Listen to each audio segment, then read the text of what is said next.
And I think making impact could be on one person, that could be on thousands of people, yes. But making impact is what we are here for. And everyone is definitely impacting someone by what he does and who he is or who she is. Nice. If we know it consciously or not. And so I think the most amazing thing we can do is knowing ourselves and being our true selves so that we can make this right impact on people.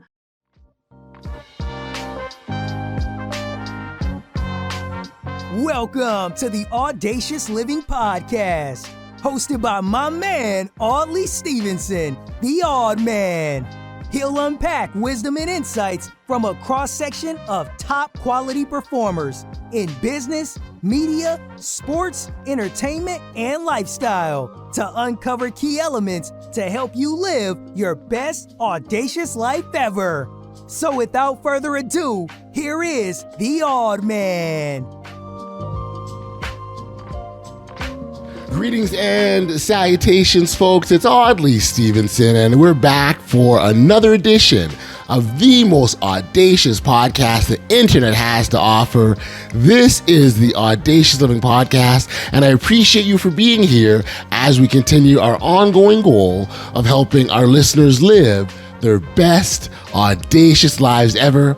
As always, I encourage you to follow us and connect with us on our social media channels. We're on Twitter, Instagram, and Facebook under the handle The Audacious Pod. And of course, if you're watching this episode on YouTube, then you know you can subscribe to our channel simply by tapping that bell down below. And that way you're connected to all great things Audacious related.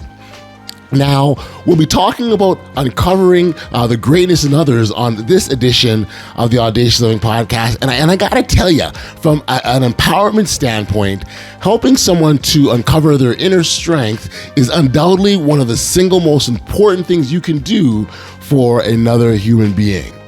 You know, we all have this inner potential that's absolutely waiting to explode from inside of us. But sometimes we need some digging down deep, to the bottom of things to pull it all out. And so it's a very important process. And this is where my next guest comes in. You see, Patricia Lindner calls herself a human archaeologist, and I actually love that term.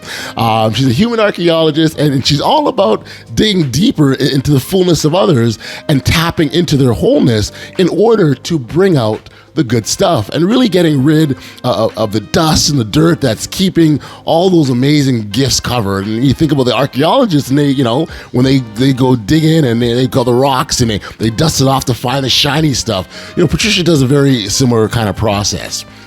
Like I said earlier, this arguably is the single most greatest thing, you can do for another person. And it's for this reason why I absolutely love the work that Patricia does. And I'm sure that all of you will appreciate what she has to share. It really, really is some great stuff. So without any further ado, here's my conversation with Patricia Lindner. Enjoy. Patricia, thank you for joining me here on the Audacious Living Podcast. I must say, I'm always so appreciative of individuals who take some time out of their day and come and hang out with me and talk about all this good stuff. So thank you for being here. Thank you, Audley, for having me on your show. I'm so honored and I'm so excited to have this conversation with you. Thank you. Wonderful. And again, I'm very much appreciative and thank you. Thank you. So I know we're doing this back and forth thank yous, but yes. the bottom line, there's a lot of appreciation, gratitude going on right now, and that's what matters. Speaking of sort of gratitude and appreciation, I have an appreciation of the work that you do because it's very much in line with this podcast. I mean, we spend so much time talking about how individuals can live their best audacious lives ever. And really what that's about is living their full potential. And that's something that you understand fully as a human archaeologist. So maybe as a starting point, I can get you to sort of talk about the work you do and how and what maybe what is a human archaeologist as a starting point? So I love this question to start with. So I came up with this name of human archaeologist because whenever I work with people, I hear that they tell me, oh, I didn't know about this. I didn't know that I own this gift, that I have this skill, that I have this desire, that I am so fabulous. And so I thought it's all about digging deeper into their fullness, into their wholeness, and really getting rid of the dust and the dirt that is keeping those amazing gifts covered. And so I came up with, okay, this is the work of an archaeologist. But then I added soul alchemist because I don't want to just do the dust job. Right. But I also want to do the alchemical, mystical, magical stuff, helping them level up and helping them take the leap into their maximum potential, because so much more is possible for each and every one. And I hope this answered your question. No, it did. And I at first, I love the imagery of what when you think of an archaeologist and the work they do, and they are shining and dusting off. So I think it's very, very fitting, a great image. The piece for me that I'm always just so fascinated by is when individuals have things that are buried and covered up. Oftentimes, they're not even aware of the things that are keeping their fullness from being unleashed. Yeah, totally. I absolutely agree. And the only thing they notice is that maybe there is this inner void, maybe this longing, maybe this strange feeling of, I'm just living this life and there is no excitement, no passion. Right. Maybe there is a body issue coming up. That happens a lot when people are not living their full potential. Right. And oftentimes they even try to really take the next step and get out of this comfort zone, but then they are pulled back like with a rubber band into their familiar circle, this barometer of who they are, and then they start numbing themselves because they believe that they are not worth it, that they can't do it, that they are not capable of it. And I help them take this step and cut those rubber bands. It's really it's so fascinating, and I'm always amazed just the things that hold people back. And I get it too, because there's oftentimes this outside perspective. It's far easier for someone to stand back and see your greatness as opposed to you seeing within yourself. So I imagine there's some of that for you where you can see it, and it's just a matter of guiding people to get to that place so that you can see. Yeah. So for me, so what I experience, people are oftentimes held back, and so exactly the way you just put it, they don't know what is holding them back. And first and foremost, I want to mention that and this sounds a bit woo-woo maybe, but there is this ancestral coding. There's something maybe in the family structure or from their ancestors, like this invisible code that they are not aware of, something like a rule, and they are not allowed to step outside of this certain area of success, of health, of fulfillment. And so when I work with people, I oftentimes, not always, take a look at their ancestral coding, and we work in a very deep but also joyful way. And I help them get rid of what their ancestors might cause in them that holds them back. So that they can have everything they desire, but at the same time honoring the ancestors. So they have them, that the ancestors have their backs. And it's not about judging what happened in the past. That's right. So this is one aspect that I look at.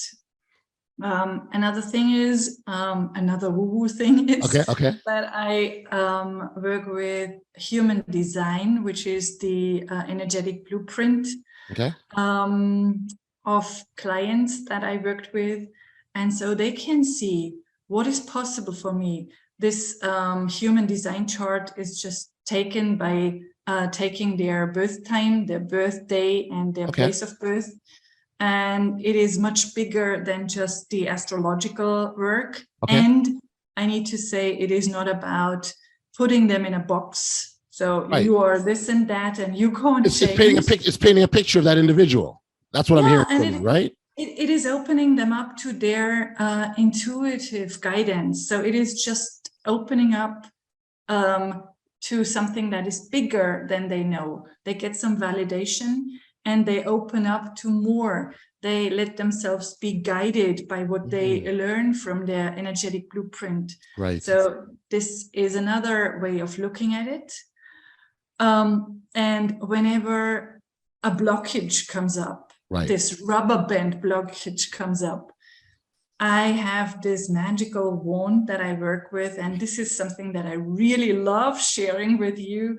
It is called logosynthesis, and I don't know, Audley, if you ever heard about it. No, I'm not familiar. Logosynthesis. Yes. Okay, no. And so I'm very suspicious and doubtful when it comes to magical tools and techniques. Okay. But so I have been working with it for almost a decade now. And the inventor is a psychologist, and they use it in psychiatry and psychology. And it is letting go of all the limitations that you wish to let go of just by the power of words. And this is so amazing because you can't believe it if you just hear it from me sharing this. But whatever is holding you back, whatever fears, doubts, maybe painful memories, maybe something that you don't even know what is holding you back. You can just let go of it by logosynthesis, which is rapid working, which is sustainable, and it is magic. It is just magic.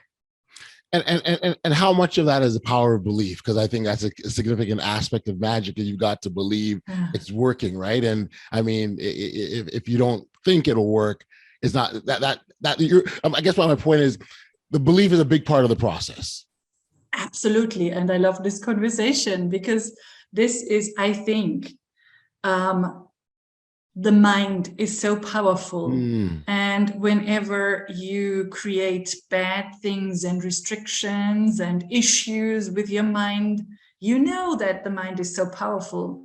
And I know what I talk about because I oftentimes created and sometimes still create things that I don't want to create, but it is the power of believing that you are capable of so much more. Believing in possibilities, and not living according to your past and creating the now by following what you experience. It is just taking this leap into a new perspective, powerful belief thoughts, if you can say so.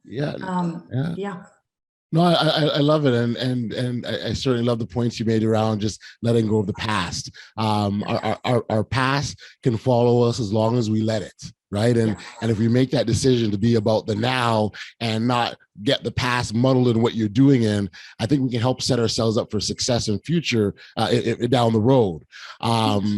I actually want to go back when you sort of talked about our blueprint, but then you also gave the example of our ancestry, and what we take from the past that's been handed on from generation to generation to generation. The reason why I keyed on this, I remembered a funny story that a friend of mine recently shared.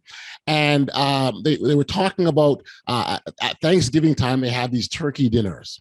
And this woman was talking about her grandmother used to take the turkey legs off the turkey before they put it in the oven, and that all of a sudden, and then put the turkey and then cook the legs, in the pot with the turkey, and that became sort of something that was handed down, and everyone just did it naturally, and no one questioned it. Well, when someone started to understand why, the reason why the grandmother took the legs off because the pot wasn't big enough. That's the only reason. But that became a tradition that was naturally handed on. So I think what that really speaks to is a significance in sort of questioning Why are we doing what we're doing? Asking that question, how come? Because maybe we don't need to take the legs off the turkey anymore. We just need a bigger pot. That is amazing. So I love that you touched upon the fact that it is about asking questions, because I love the story of the turkey. And isn't this the case with everything in society? Who made those rules? Right. Who said that it has to be that way? And just today, my daughter came home from school and she said, we didn't get back the test because our teacher said we might be too good. And I was like, excuse me, could you repeat that? And so my background is I worked as a teacher, and she said she needs to check, to double check and to triple check if they were too good. And she needs to talk to the principal if they just change the I don't know how to say it, so that everyone gets less points on a scoring system of some sort. Yes, the scoring system. They are not allowed to be too good. Who said this? Wow. I was really like furious. I said, how come that they say you might be too good? How come that they say you need to be like in the middle, or even a little bit like more down there, not so good?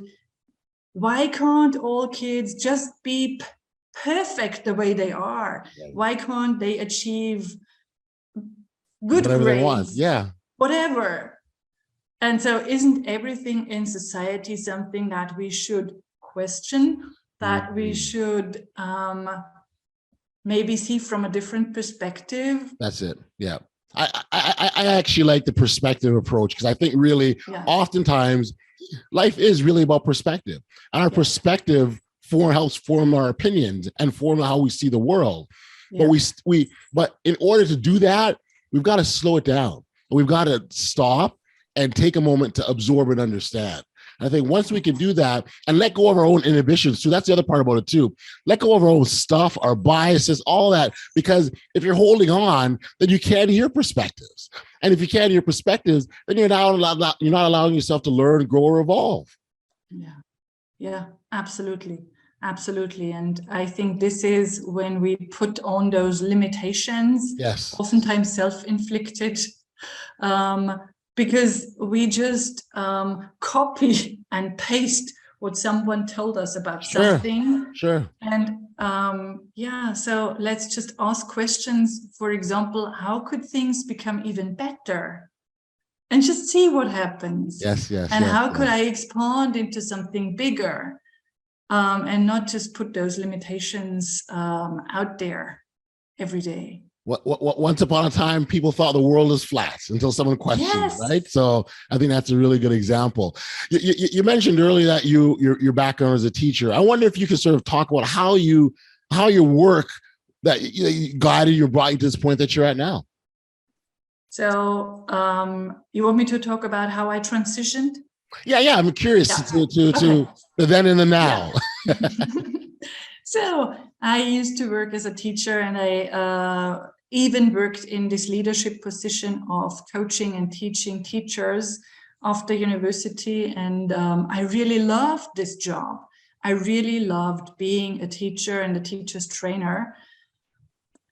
What I didn't like so much was being boxed in a system. Because whenever I wanted to break out of the system and take some color into the system, it was difficult. But I loved working with kids. I loved working with teachers. And honestly, I didn't decide to transition. But my body, that's why I mentioned body issues, I guess. My body produced so much pain. I went on working as this teacher's trainer, swallowed some pain relievers, and in the end I could not get up anymore, so that I was forced to take some time off. And this was slowing me down, because you said slowing down, and this was a great phase where I thought, what else is possible? What else could I do? I have so many tools and techniques and apprenticeships and interests. And so I could really focus more on my creative side, my intuitive, feminine side, and not just climbing the career ladder. And so it took me a while, and finally I transitioned into being an entrepreneur. Yes, that's amazing. And you specifically focus helping women. Yes, That, that's right. So yeah, I was gonna say, I also work with men, and I can work with men, and I like working with men, but so I just focused on women. And these are specifically professional women as well. So I want to make that distinction. So it's a very unique clientele that you're talking about, very specific. Yeah. And I think this came because I was this go-getter woman constantly in her head. And I really had it to learn the hard way of getting those body issues and really not feeling well, having a lot of issues with my health and well-being. And so I thought, I can understand those women that are in their heads that are very masculine in terms of how they work and how they achieve. Yes. And I invite them to really embrace the feminine, creative, playful, softer side, so that they can dig into their wholeness and can become whole. And that really is the goal at the end of it all, to be that whole person and live. You talk about your fullness, because I don't think when you talked earlier about that unsettling feeling that just rests with us, that's just there, it's gnawing at us. We can't pinpoint it, we can't identify it, we can't label it, but we know something is there. And to get to that feeling, to you, to get to that point where the people come to you, for some, that's a huge leap, because they're not necessarily making that connection, right? So I'm assuming they need help to understand that a bit. Is that kind of what you also do, help them understand that connection? Yes. And so oftentimes women, especially women, they come to me when they are not happy with their jobs. Most of the time, it's about their career. They want to change their careers. They resigned, or they are not happy, they are not fulfilled, they are drained by their careers, they feel soul sucked by their careers. And then over a period of time that we work together, they figure out there is more. But this is not the initial point they come to me with. They experience that over, let's say, 2 months of working together. And I just finished working with a lady who was a lawyer, and she realized I never did what really lit me up, and this is in all areas of my life. Amazing. And so we opened up to much more than just the job transition. There was a relationship part, there was a health part, and so this was really fantastic to see her whole life as something that can be joyful and fulfilling.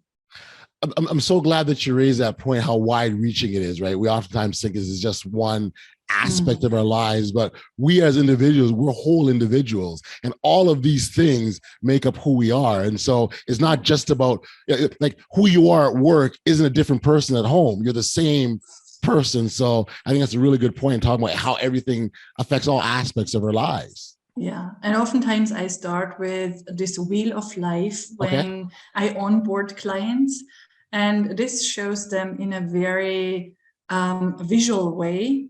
So it is like a circle, and there are those certain areas in life that could be health, that could be career, that could be the home environment, that could be friends, whatever. So I think this is about 10 aspects, and they can mark a point in this circle and connect those circles, so they can really visually see where they are at. And then I tell them, so if you see this is the wheel of life, and there is 1 or 2 or 3 areas out of whack, the wheel can't roll. And so they are oftentimes impressed that they see there's a connection. Oh, I'm not happy in my career, but this affects my relationship, and this affects the money point.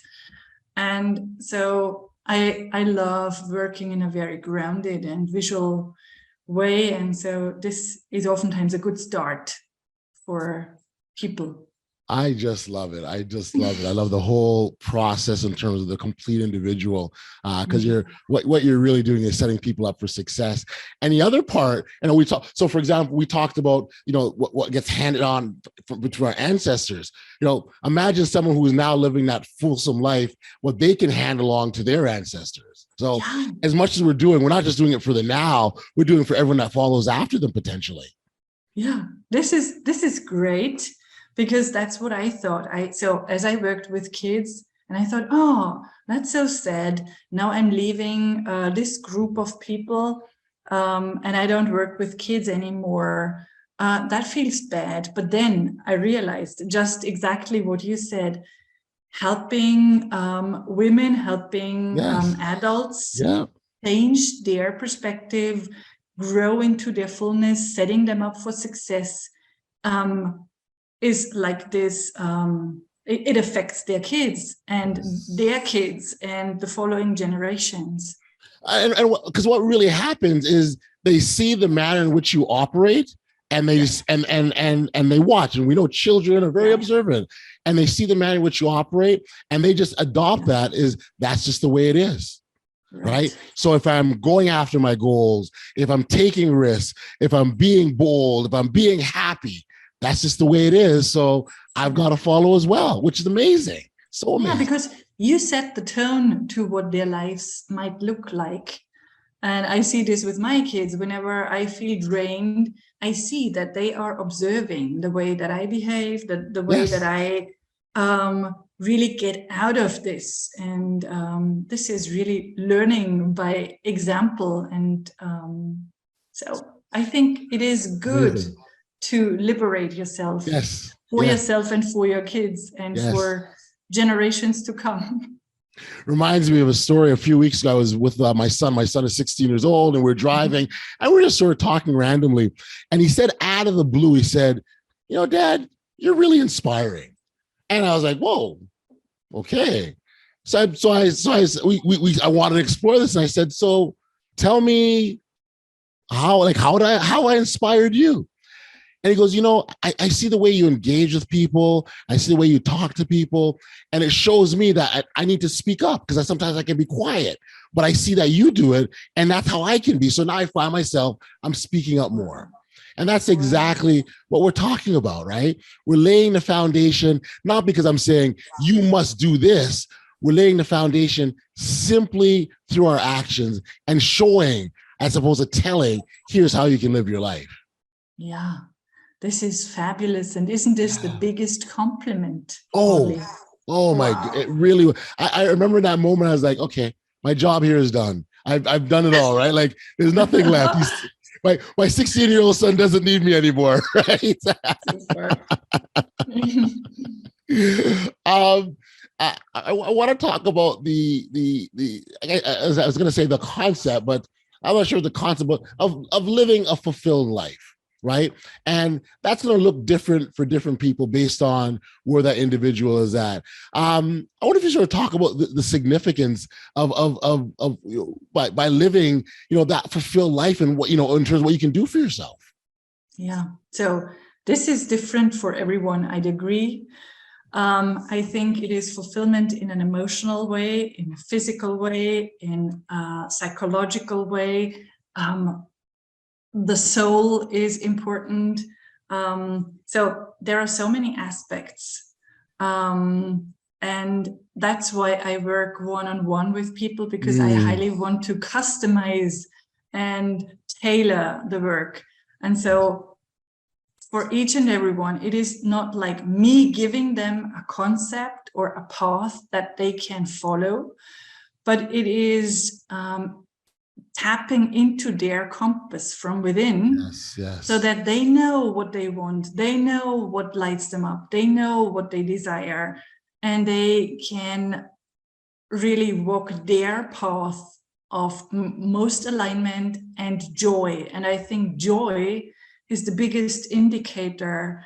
If you feel fully joyful, then I think this is the greatest indicator that you are walking your path. Yes. And no path is like the other.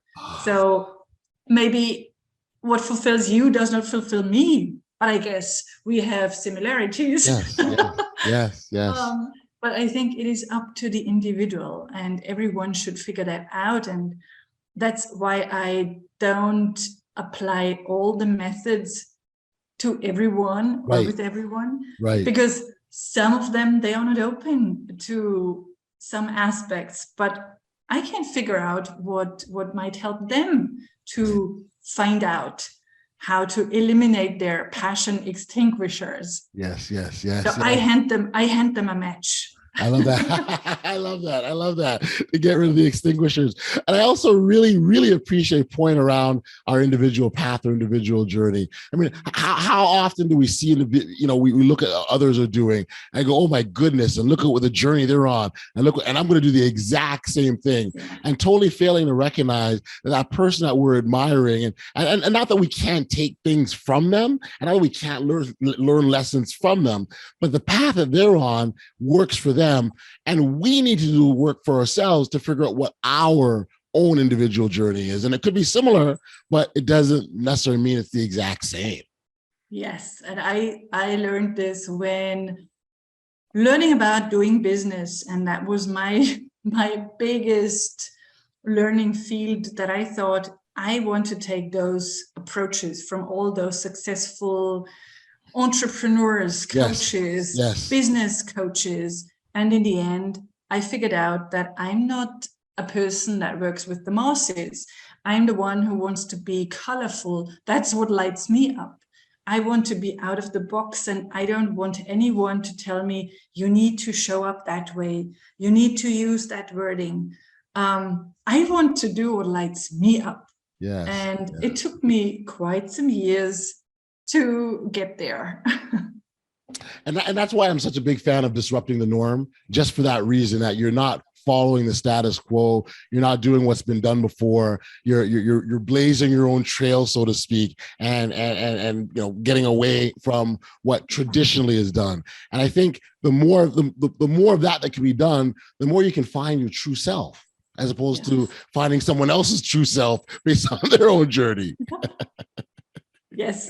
So I like not finding someone else's true self, but your true self. That's great. Yeah. Mm-hmm. Yeah, no, that's so powerful. And I also appreciate hearing you talk about joy and the significance of joy and how that can be an indicator as to how you're doing in life. Like if you're so oftentimes they'll look at, what's your status? What car do you drive? How big is your house? There are millionaires that have lots and lots of money that have the biggest of all these things, but they don't have joy. They don't have happiness. They don't have the peace. And these are things that you talked about. So clearly, those things that we think make us happy aren't truly it. And it's what happens on the inside. And conversely, you can have someone that doesn't have any of those things and tickle pink and the happiest person on the planet, right? Right. And so when listening to you, I thought about all those concepts that are out there. Find your purpose. Yes. And I don't want to call it find your purpose, because your purpose is inside of you. How could you not have your purpose with you? Right. So for me, it is live on purpose and not find your purpose. And living on purpose is whenever you feel in this flow, whenever you feel joy, whenever you feel like time is flowing by and everything is just fully aligned for you, then you are on purpose. And when you take notes about those phases within a day or maybe within a week, then you know what your purpose is, and then you can figure out your path of joy. I love it. Because again, when you're able to get on that path, and run your own journey or your own marathon or your own race, it's just for you. It doesn't have to be for anyone else. But what I think what we can do by running our race and going down our own journey is we can inspire others to do the same. Not run my race, but show them that they can also run a race. And that's how you find your purpose and happiness and the fulfillment that comes along with it. Yeah, be contagious. And if someone doesn't want to race, he or she can wander and just wander around and walk at their own pace. But I think it's about the inspiration, inspiring others, setting impulses and being contagious. I love it. Be contagious. I absolutely love that, Patricia. I'm going to have to use that. So thank you. Be contagious is a really significant point. You're an author as well, right? Can you talk about your book? So I participated in a multi-author book, which is called Corporate Dropouts, which tells my story of leaving my job as a teacher and transitioning into being an entrepreneur. And yeah, so I have a lot of other ideas on just solo books in my head and in my heart, but I didn't finish any of them. So I started writing poems to have those small tasks for the moment, but I want to really do something on my own. But the Corporate Dropout book is a big inspiration for all of those who want to follow their path of joy when it comes to transitioning from corporate employed person to something different. Patricia, how afraid were you to make that leap? What was that like? So as I was forced, and my body was my compass. Okay.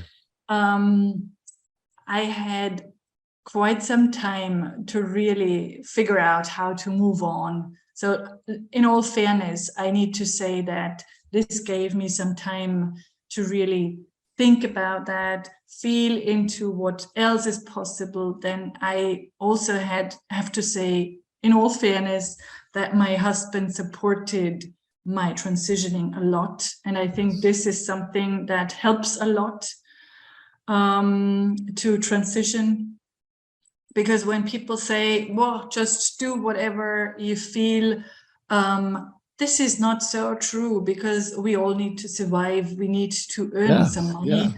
And so my concept worked for me. And if someone doesn't have this background or this time, they need to come up with a different concept. And so I was not so afraid. The only thing, there was this phase where I thought, who am I? I thought that I am the teacher. I'm the teacher's trainer. This is my name. This is who I am. And then I figured out, that's not who I am. This is just a career that I took on. So this was the afraid part of, and I remember myself saying, I'm a no one.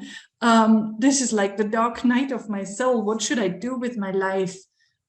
This was the part where I was most afraid of. Who am I? And that's a wonderful question to ask. Who am I really, right? And I think when we can ask that question, we talked about the importance of asking questions before, right? That is another important question to ask. Who am I? And if you have trouble answering that or figuring that out, I think when you meet people sometimes and you say, you talk about yourself, oftentimes they'll talk about their job, or they don't talk about themselves, right? We're not defined by the jobs that we do. We're individuals, and that's the important question in that. Who am I? Yeah, we are neither the job nor the name. And I read an interesting book. I don't know if you know Michael A. Singer. Yeah. Okay. Yeah. The Untethered Soul. And he says, you are not your career, you are not your name, you are not your size, you are not anything about that. You are not your body, because when they cut out your gallbladder, when they cut off an arm, you still are. So who are you then? Right. Where is the you in you? That's right. Your soul, right? It's true. Well, I think what's really nice about it really makes you think about sort of, okay, who am I really? And am I like, it forces individuals to really question their identity. And there's nothing wrong with that. It's wonderful to be able to question some things at times, because I think we need to be honest with ourselves. I think that's a great point. And this is so awesome. So awesome. Yeah. And then oftentimes you have to let go of things or facts or facets that you thought that you are. That could be the job, that could be the relationship. And I think this is another interesting and oftentimes hard point to touch upon. Yes. The ability to let go of a phase that is over. Yes. Or something that you thought you were, but you are not. And to enter the opportunity of starting something new, because this is the dichotomy. Destroying something means starting something new. And if you think about it, we talked about kids. So when kids build the sandcastle, have you noticed they destroy it? And there is no, oh my God, I can't destroy it. Then they build it anew, because this is the opportunity and invitation to really start from scratch. And this is liberating to see it as not something linear, but it is like a spiral, maybe.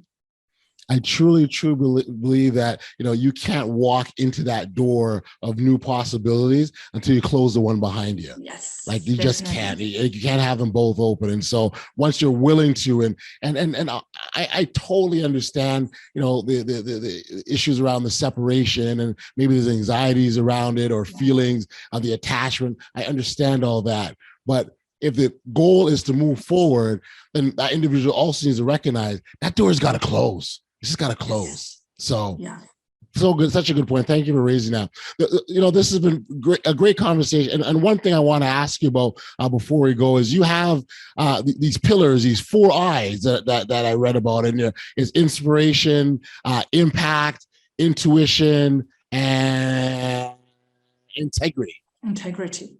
Tell me about those and why they're significant. So my favorite, of course, so they are all I's that I totally love and live by.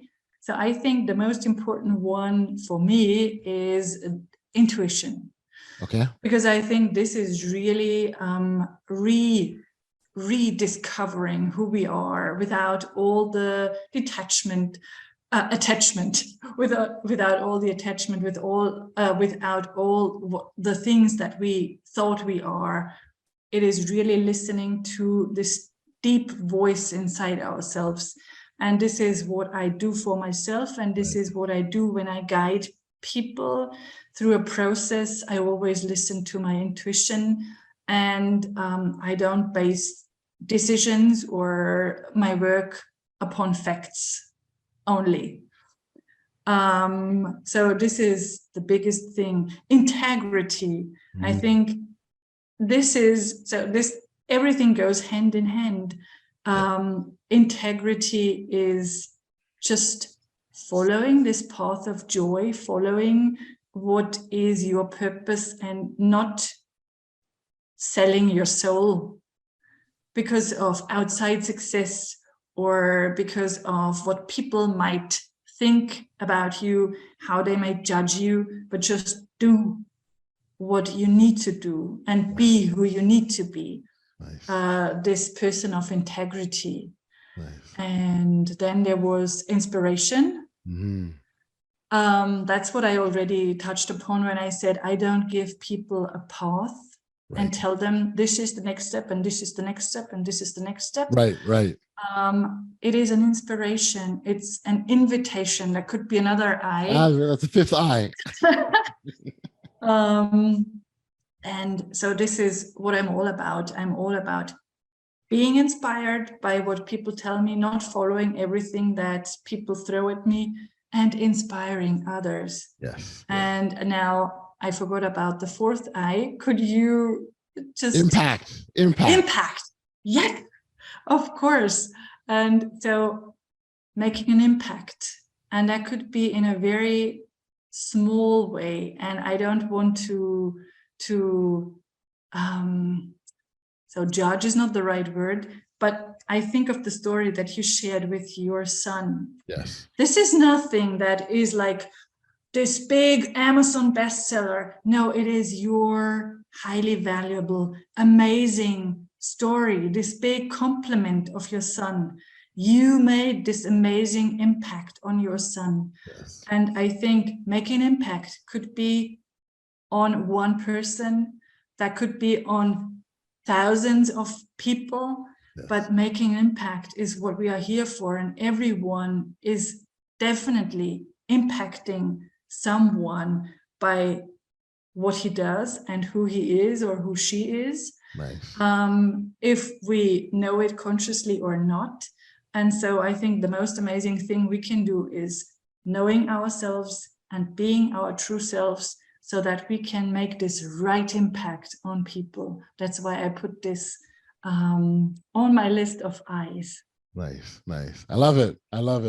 Patricia, this is just so wonderful. And I really appreciate you being here. For our listeners who want to learn more about you or learn about your work, where can we send them? They can go to my website, of course, which is www.patricialindner.com with 2 N's, which is a bit difficult. And they can find more information on my website. How to get in touch with me. They can find me on social media, where I call myself Patricia Lindner Soul Alchemist. Okay. And I invite people to hop on a quick human design chart reading that's just 15 minutes and walk away with this amazing value of having their blueprint. And if this is the only thing that they do, this is so fine, because then they know more about their hidden aspects. Yes. And yeah, I love sharing this with people. And help them dust off those hidden gems. And again, as a human archaeologist, that's what you specialize in. And I think it's fantastic. Patricia, congratulations on such a wonderful job and continued success, and keep up the fantastic work. Thank you. That was such a heartwarming and such a deep conversation. I could go on talking forever and a day. I'm so honored to be in this show, and I love that you just went back like a circle to the human archaeologist. I love this style of communication and conversation. Yes, thank you. All the best. Take care. Back we are here on the podcast, and I really, it really was an absolute pleasure to chat with Patricia. Like I said, I love her work and I love the message, and I really appreciate her for taking the time and sharing the way she did on the Audacious Living podcast. So thank you, Patricia. It's so much appreciated. I'd encourage you to head over to her website, the listeners to head over to her website and learn about more about her work, her book, and all the good stuff that she has going on in her world. When I think back to my conversation with Patricia, she really left a lot of great stuff, and I appreciated so much of what she had to say. But if there's just one thing that I would take from my chat with her, it would be this. Helping individuals reach their full potential is the single most important thing you can do for others, from the standpoint of empowerment and helping them to be better and get to a better place. When we bring out the best in others, we're essentially encouraging them to put their finest qualities out on display for all to see, while giving them the opportunity to really uncover their inner greatness and give them a chance to live their own purpose. Everything that we need to be successful in life is already inside of us. And it's just simply a matter of us going through that excavation process of digging it all out, while letting go of the crusted patterns that continue to hold us back. By helping others live their life's purpose, we can also live our own in the process. And that's audacious. Hey, listen, if you haven't registered for email notifications of the podcast, please know that you can do so simply by heading over to bestaudaciouslife.com and entering your email address, and you'll be alerted every time we've got new content that comes out. We've sadly reached the end of another episode of the most audacious podcast the internet has to offer, and I really want to send my thanks and appreciation to our outstanding listeners and lovers of Audacious for the ongoing tremendous support. It's so much appreciated, and I thank you. Until next time, stay safe, be kind, show love to one another, and be audacious.